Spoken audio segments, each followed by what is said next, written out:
الحمدللہ والصلاۃ والسلام علی رسولہ الکریم وعلی آلہ وصحبہ اجمعین، اما بعد فاعوذ باللہ من الشیطان الرجیم، بسم اللہ الرحمن الرحیم۔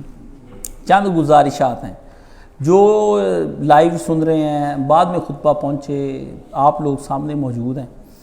تو ایک تو آج کل نا نیٹ پہ میرے خلاف بڑی مہم چلی، کاشف کذاب فلانا، بڑا اس نے شیعہ بھائیوں نے میرے خلاف چلایا۔ میں نے کہا جو حضرت فاطمہ علی روایت ہے نا کہ حضرت ابوبکر صدیق ان سے ناراض فوت ہوئے، حضرت فاطمہ ناراض فوت ہوئے، یہ راوی کا دراج ہے، راوی نے اس میں اضافہ کر دیا ہے، کوئی پکی خبر نہیں ہے۔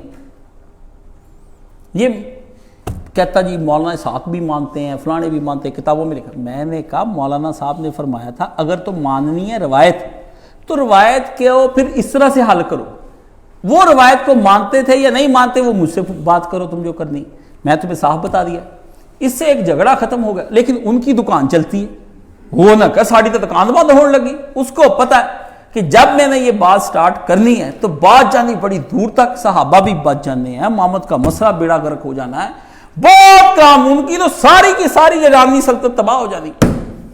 تو میرے خلاف انہوں نے بنا کے نا تم جھوٹے ہو، تم جواب نہیں دیتے۔ پیچھے نیٹ پر واٹس ایپ پہ پہلے ایک کرتا ہے میسج، پھر دوسرا، پھر یورپ سے، پھر امریکہ سے نمبر سے، پھر ادھر کے نمبر سے، پھر میں نے اس کا حل ایک ہی ڈھونڈا، بلاک۔ چلو دو جواب تو تمہیں سمجھ آ گئے۔ میں نے کہا یہ تو تند سدھی نہیں کاشف ہے، نہیں یہ سمجھتا کاشی ہوئی مناظرے نہیں کر دے، کاکا تو جڑے مناظرے کردا نا میں ادھر دے مناظرے کر چکا، ٹھیک ہے، جان چھڑائیے اصلاح کی طرف آئے ہو، اس لیے یہ وضاحت تھوڑی سی میں نے کرنی۔ تو شیعہ بھائی کوئی سنتا ہے تو اسے کہے کہ آپ اپنی دکان چلانی ہے تو آپ یہ سناتے رہے لوگوں کو، ہیں ہمیں کیا، ہم نے تو بہت کچھ اپنوں سے بھی دکھ لے لیے، ہمارے استاد جی نے بیگانوں سے بھی لے لی۔ اگر یہ بات سچ ہوتی تو ہمیں کیا تکلیف تھی اس بات کو ماننے کی، جہاں اتنی بڑی باتیں مان لی۔